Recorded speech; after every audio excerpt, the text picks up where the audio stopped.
नमस्ते दोस्तों, आप देख रहे हैं एनटीबी चैनल, जहां हम आपको दुनिया की सच्ची और ताजा कहानियां बताते हैं। आज हम बात करने वाले हैं उस देश की जो खुद को दुनिया का सबसे सुरक्षित कहता है, लेकिन जहां हर दिन गोलियों की आवाजें सुनाई देती हैं। जी हां, हम बात कर रहे हैं अमेरिका यूएसए की, जहां 2025 में अब तक सैकड़ों मास शूटिंग्स हो चुकी हैं। तो आइए जानते हैं, आखिर ये सिलसिला थमता क्यों नहीं और आम लोगों पर इसका क्या असर पड़ रहा है। जाजी 2025 में अमेरिका में गोलीबारी और मास शूटिंग्स की संख्या बढ़ी हुई दिखाई दे रही है। स्कूलों, कॉलेजों, शोरूम, रेस्तरां और सार्वजनिक इवेंट्स पर हमलों की रिपोर्ट बार बार आ रही है। छोटे स्थानीय इंसिडेंट्स भी रोजाना की खबर बन गए हैं, जिससे जन सुरक्षा चिंता का विषय है। मास शूटिंग्स अक्सर सार्वजनिक जगहों पर भीड़ के बीच होते हैं। होमकमिंग, शॉपिंग मॉल, बार और पार्क।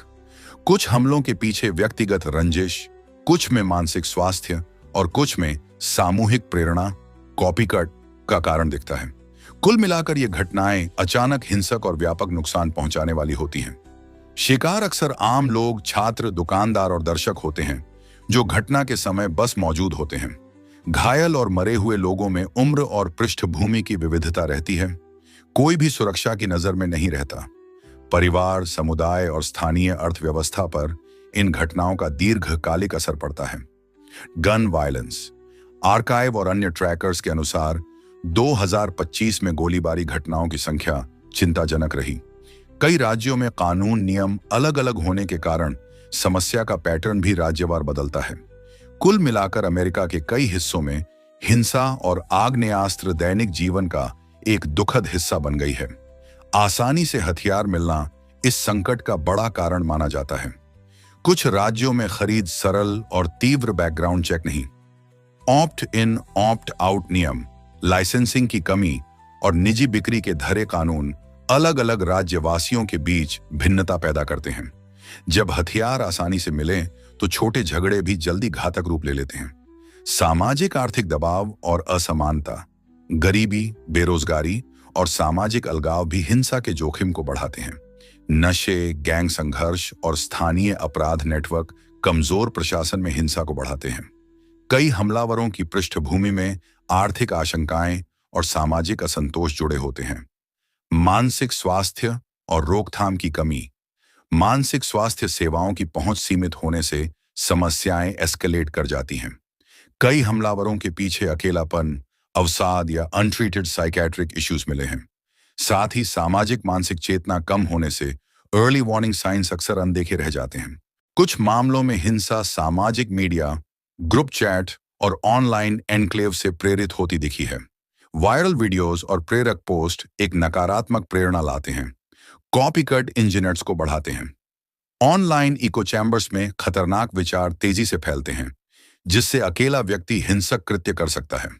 नीति और कानून की चुनौतियां। फेडरल स्तर पर कुछ नीतियां पेश हुई, पर राज्यों के अलग नियम समस्या को जटिल बनाते हैं। केंद्र और राज्यों के बीच कानून समन्वय में कमी रोकथाम को धीमा करती है। कठोर नियम लगाने पर नागरिक स्वतंत्रता और हथियाराधिकार के वकीलों से जोरदार विवाद भी शुरू हो जाता है। पुलिस और प्राथमिक जवाबदेही घटना के बाद पुलिस रिस्पॉन्स का समय और तरीके घटना के असर को प्रभावित करते हैं। कई घटनाओं में इनिशियल रिस्पॉन्स की तेजी पीड़ितों की जान बचाने में निर्णायक रही है, परंतु अनुचित उपयोग शक्ति या गलत इंटेलिजेंस के कारण गलतियां भी हो जाती हैं। मीडिया कवरेज और सार्वजनिक प्रतिक्रियाएं। मीडिया रिपोर्टिंग तेज और संवेदनशील होती है, पर सेंसेशनल कवरेज कॉपीकैट जोखिम बढ़ा सकती है। सार्वजनिक रोष और विजिल्स अक्सर इमीडिएट पॉलिसी चेंज की मांग उठाते हैं, पर दीर्घकालिक समाधान कम होते हैं। प्रभावित समुदायों में ट्रॉमा इन्फॉर्म्ड कवरेज जरूरी है ताकि पूर्ण चोट न पहुंचे।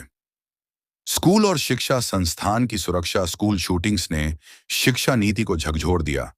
कई संस्थान लॉकडाउन ड्रिल्स और सुरक्षा प्रोटोकॉल लागू कर चुके हैं। कई स्कूलों ने काउंसलर्स बढ़ाए और एक्टिव शूटर ट्रेनिंग दी, पर बच्चों का मनोबल और खुली शिक्षा प्रभावित हुई। सुरक्षा बढ़ोतरी से सीख देने का माहौल बदल सकता है, क्योंकि डर का असर पढ़ाई पर भी पड़ता है। सामुदायिक प्रतिक्रिया और सहानुभूति। घायल और मृतक परिवारों के लिए समुदाय समर्थन, राशन, कानूनी सहायता और मानसिक स्वास्थ्य केयर महत्वपूर्ण है। वो समूह जो बार बार घटनाओं का सामना करते हैं, वहां कलेक्टिव हीलिंग के प्रयास जरूरी होते हैं। स्थानीय एनजीओ, फेथ ग्रुप्स और नेबर्स अक्सर इमीडिएट रिलीफ और काउंसलिंग का काम करते हैं। क्या संघीय सरकार कर रही है? कई बार कांग्रेस सेंस में चर्चा हुई, स्ट्रिक्टर बैकग्राउंड चेक्स और रेड फ्लैग लॉज जैसे सुझाव आए। कुछ संघीय उपायों पर सहमति बनी, पर राजनीतिक ध्रुवीकरण के कारण व्यापक सुधार धीमे रहे। फेडरल प्रयासों की सफलता राज्य स्तर के सहयोग पर निर्भर करती है। राज्य स्तर की पहलें कुछ राज्यों ने बंदूक कानून कड़ाके से लागू कर दिए। यूनिवर्सल बैकग्राउंड चेक्स और वेटिंग पीरियड्स लागू हुए। कुछ अन्य राज्यों ने ओपन कैरी, परमिटलेस कैरी नियम बनाए, जिससे सुरक्षा परिणाम अलग दिखे। राज्यों का मानचित्र दिखाता है कि नीति फ्रेमिंग का प्रभाव स्थानीय राजनीतिक परिप्रेक्ष्य पर निर्भर है। हेल्थ केयर और सार्वजनिक स्वास्थ्य मॉडल कुछ पहले गन वायलेंस को पब्लिक हेल्थ क्राइसिस मानकर काम कर रही हैं। अस्पताल, मेंटल हेल्थ और कम्युनिटी प्रोग्राम्स जोड़कर ये रणनीति नुकसान को कम कर सकती है, जैसे देखरेख, अर्ली इंटरवेंशंस और कम्युनिटी आउटरीच। जिस तरह हम महामारी से लड़ते हैं, उसी तरह गन वायलेंस प्रिवेंशन को मल्टी सेक्टर अप्रोच चाहिए, जहां टेक्नोलॉजी का रोल एआई और डेटा एनालिटिक्स से थ्रेट डिटेक्शन और प्रिडिक्टिव पुलिसिंग के मॉडल बन रहे हैं। पर प्राइवेसी और फॉल्स पॉजिटिव्स की समस्या उठती है। तकनीक अकेले समाधान नहीं, इन्हें एथिकल गार्ड रेल्स और कम्युनिटी ओवरसाइट के साथ लागू करना होता है। शिक्षा व अवेयरनेस प्रोग्राम स्कूलों और कॉलेजों में conflict resolution, mental health awareness और बायस्टैंडर ट्रेनिंग जरूरी है। युवा वर्ग में एंगर मैनेजमेंट और डिजिटल लिटरेसी पर बल देने से लॉन्ग टर्म असर हो सकता है। जन स्तर पर कम्युनिटी डायलॉग्स और सेफ रिपोर्टिंग चैनल्स बनाना प्रभावी रहता है। परिवार और समाज का रोल परिवारजन की निगरानी, संवेदनशीलता और अर्ली हेल्प सीकिंग से काफी हिंसा रोकी जा सकती है। घर में बच्चों और युवाओं के व्यवहार पर ध्यान और खुले संवाद से वार्निंग साइंस पकड़े जा सकते हैं। समाज में स्टिग्मा घटाकर मेंटल हेल्थ सर्विसेज की पहुंच बढ़ानी होगी। हथियार नियंत्रण बनाम नागरिक अधिकार, बहस हथियार नियंत्रण, समर्थक और विरोधी दोनों की दलीलें जोरदार हैं। सुरक्षा बनाम कॉन्स्टिट्यूशनल राइट्स, समाधान ढूंढने के लिए बातचीत, एम्पिरिकल डेटा और कॉम्प्रोमाइज मॉडल्स की जरूरत है। किसी भी नीति के सामाजिक, कानूनी और प्रैक्टिकल निहितार्थों का संतुलित विश्लेषण करना अनिवार्य है। कानून प्रवर्तन सुधार और प्रशिक्षण, प्राथमिक पुलिस प्रशिक्षण और डी एस्केलेशन टेक्निक्स को बढ़ावा देना चाहिए। फोर्सेज में कम्युनिटी पॉलिसिंग और अकाउंटेबिलिटी मैकेनिज्म्स मजबूत होने चाहिए। गैर घातक विकल्पों और क्राइसिस इंटरवेंशन टीम्स का विस्तार असर दिखा सकता है। आर्थिक और सामाजिक उपाय, गुणवत्ता वाली नौकरी, वोकेशनल ट्रेनिंग और युवा रोजगार के कार्यक्रम हिंसा राहत में सहायक होते हैं। आकस्मिक अर्थव्यवस्थिक सहारा, ड्रग रिहैबिलिटेशन और फैमिली सपोर्ट सिस्टम जरूरी हैं। जो इलाके हिंसा के हॉटस्पॉट्स हैं, वहां टारगेटेड सोशल इन्वेस्टमेंट से रूट कॉजेस कम होंगे। जेल और पुनर्वास, नीति सजा और पुनर्वास के बीच संतुलन चाहिए। रेसिडिविज्म घटाने के लिए स्किल ट्रेनिंग और काउंसलिंग जरूरी। बेहतर प्रिजन रिफॉर्म्स से अपराधियों की फिरौती और हिंसा वापसी कम हो सकती है। लंबी अवधि तक समाज के समावेश पर ध्यान देना प्रभावी रोकथाम है। मीडिया और सूचना की जिम्मेदारी, रिपोर्टिंग करते समय सेंसेशनल हेडलाइंस से बचना चाहिए। परपिट्रेटर्स का प्रचार रोकने के लिए रिस्ट्रेंट जरूरी है। समाचार में victim focused stories, community resources और प्रिवेंशन मैसेजिंग पर जोर दें। मीडिया गाइडलाइंस और एथिकल रिपोर्टिंग से कॉपीकैट इंसिडेंट्स को नियंत्रित किया जा सकता है। ऐसी नीतियां जो असर दिखा सकती हैं, universal background checks, safe storage laws, red flag laws और एक्सट्रीम रिस्क प्रोटेक्शन ऑर्डर असर दिखाते हैं। साथ में mental health funding, school safety programmes और कम्युनिटी इन्वेस्टमेंट इंटीग्रेट हो। नीतियां एविडेंस बेस्ड हों और प्रभाव को मापने के लिए क्लियर मैट्रिक्स और इवैल्यूएशन रखें। जहां नागरिक सहभागिता और एडवोकेसी, नागरिक आवाज, एनजीओ और सर्वाइवर्स की एडवोकेसी पॉलिसी चेंज में निर्णायक रही है। घायल परिवारों ने लॉ मेकर्स पर दबाव बनाया और कई जगह रिफॉर्म्स आए। स्थानीय ग्रास रूट्स मूवमेंट से शासन पर नजदीकी प्रभाव लाया जा सकता है। अंतर्राष्ट्रीय तुलना और सीख, अन्य देशों के मॉडल जैसे ऑस्ट्रेलिया, जापान और यूनाइटेड किंगडम ने कठोर गन कंट्रोल से कम हिंसा देखी। पर इनके राजनीतिक, सांस्कृतिक और कानूनी संदर्भ भी अलग होते हैं, इसलिए सटीक अनुकूलन आवश्यक है। अमेरिका के लिए टेलर्ड, कल्चरली सेंसिटिव और कॉन्स्टिट्यूशनल अवेयर नीति ही कारगर रहेगी। व्यक्तिगत सुरक्षा टिप्स, हेल्पलाइन इमरजेंसी। अगर आप हादसे के निकट हैं, तुरंत 911 कॉल करें, सुरक्षित जगह पर जाएं और अथॉरिटीज को जानकारी दें।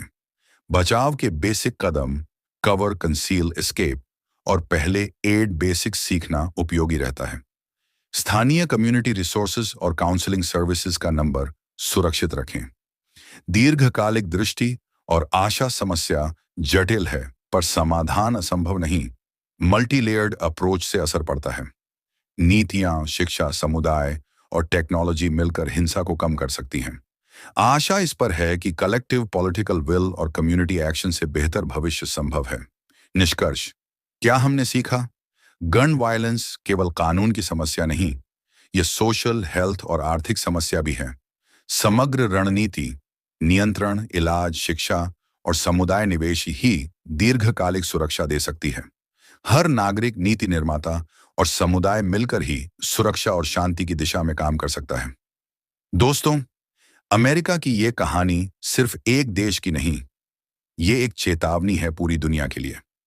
जहां बंदूकें आसानी से मिलती हैं, वहां इंसानियत धीरे धीरे खत्म होती जाती है। जरूरत है सोचने की, क्या हथियार सुरक्षा देते हैं या डर को जन्म देते हैं? अगर आपको ये वीडियो जानकारीपूर्ण लगी हो तो लाइक, सब्सक्राइब करें और कमेंट में बताइए अगला विषय कौन सा होना चाहिए। मिलते हैं अगले एपिसोड में। तब तक सोचिए, समझिए और सुरक्षित रहिए।